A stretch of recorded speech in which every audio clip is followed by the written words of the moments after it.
നമസ്കാരം. എല്ലാവർക്കും വൃന്ദ ആസ്ട്രോളജിയിലേക്ക് സ്വാഗതം. ഞാൻ ഈ വീഡിയോയിൽ എന്താണ് ദൃഷ്ടിദോഷം, എങ്ങനെ മാറ്റാം എന്നുമാണ് പറയുന്നത്. ചെറിയ കുട്ടികൾ തൊട്ട് മുതിർന്ന ആളുകൾ വരെയുള്ള എല്ലാവരെയും ബാധിക്കുന്ന ഒന്നാണ് ദൃഷ്ടിദോഷം. ഇത് ഏൽക്കാൻ വലിയ കാരണങ്ങളൊന്നും തന്നെ വേണമെന്നില്ല. നമ്മൾ നന്നായിട്ടൊന്ന് ഡ്രസ്സ് ചെയ്തു പോവുക, നമുക്കെല്ലാം നല്ലതാണ് നടക്കുന്നത്, നമ്മൾ വളരെ സന്തോഷമായിട്ടാണ് ഇരിക്കുന്നത്, ഇതൊക്കെ കാണുമ്പോൾ മറ്റൊരാൾ പെട്ടെന്ന് പറയാണ്, നന്നായിട്ടുണ്ട് കേട്ടോ. അങ്ങനെ പറയുമ്പോൾ നമ്മുടെ പോസിറ്റീവായിട്ടുണ്ടായിരുന്ന കാര്യങ്ങൾ നെഗറ്റീവ് ഊർജ്ജമായിട്ട് മാറി ദൃഷ്ടിദോഷമാവുന്നു. അവരറിയാതെ അവരുടെ മനസ്സും കണ്ണും വെച്ചാണ് പറയുന്നത്. അതുകൊണ്ടാണത് ദൃഷ്ടിദോഷമായി മാറുന്നത്. നമുക്ക് ദൃഷ്ടിദോഷം ബാധിച്ചാൽ പിന്നെ എത്ര ഉയർച്ചയിലുള്ള ആളും പെട്ടെന്ന് അവർക്ക് ഓരോരോ പ്രോബ്ലങ്ങൾ തോന്നിത്തുടങ്ങും. അതുകൊണ്ടാണ് നമ്മൾ ഒരു നല്ല ഫങ്ഷനൊക്കെ പോയി വന്നു കഴിഞ്ഞാൽ പിന്നെ നമുക്ക് ശരീരവേദന, ഓരോരോ അസുഖമാണെന്ന് തോന്നുക.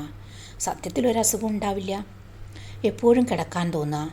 ചെറിയ കുട്ടികൾക്കാണെങ്കിൽ എപ്പോഴും ഒരേ കരച്ചിൽ. പഠിക്കുന്ന കുട്ടികളാണെങ്കിലോ നന്നായി പഠിക്കുന്ന കുട്ടിയാവും, പിന്നെ പഠിക്കാനൊക്കെ മടി വരിക. അതുപോലെ വീട്ടിനോ ഓഫീസിനോ കടയ്ക്കോ ബിസിനസ്സിനോ ഒക്കെയാണ് ദൃഷ്ടിദോഷമെങ്കിൽ വീട്ടിലാണെങ്കിൽ എപ്പോഴും വഴക്ക് വരിക. ബിസിനസ്സിലും മറ്റുള്ളതും ആണെങ്കിലോ എല്ലാറ്റിനും ഒരു മുടക്ക് വരാൻ തുടങ്ങും. ചിലപ്പോൾ അത് നിന്നു തന്നെ വരും. ഇനി ദൃഷ്ടിദോഷം മാറാൻ വേണ്ടി എന്തൊക്കെ ചെയ്യാമെന്ന് പറയാം.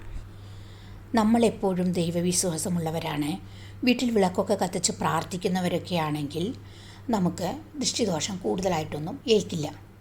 അതുപോലെ അമ്പലത്തിൽ നിന്ന് പൂജിച്ച് കിട്ടുന്ന കറുത്ത ചരട് ദൃഷ്ടിദോഷത്തിന് നല്ലതാണ്. പിന്നെ പഞ്ചലോക മോതിരം, അത് മോതിരവിരലിലിടുക.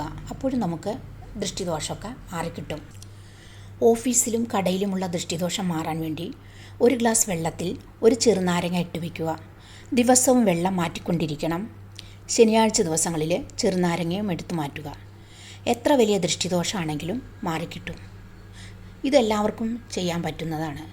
അതുപോലെ ഒരു പിടി കല്ലുപ്പ് എടുത്തിട്ട് 7 പ്രാവശ്യം ഒഴിഞ്ഞിട്ട് ഒരു ബക്കറ്റ് വെള്ളത്തിലിടുക.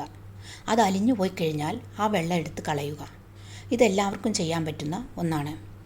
പിന്നെ എല്ലാവർക്കും അറിയാവുന്ന ഒന്നാണ് മുളക്, ഉപ്പ്, കടുക്, ഇവ 3 കൂടെ ഒഴിഞ്ഞ് അതുപോലെ കത്തിച്ച് കളയാം. ചിലർക്ക് കത്തിക്കാൻ അസൗകര്യം ഉണ്ടാകും. അപ്പോൾ വീട്ടിലാണെങ്കിൽ ഒരു പിടി കുരുമുളക് എടുക്കുക.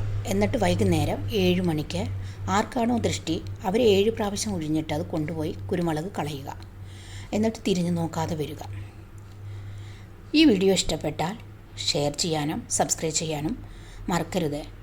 എല്ലാവർക്കും നല്ലത് വരട്ടെ എന്ന് പ്രാർത്ഥിച്ചുകൊണ്ട് നിർത്തുന്നു. Thank you.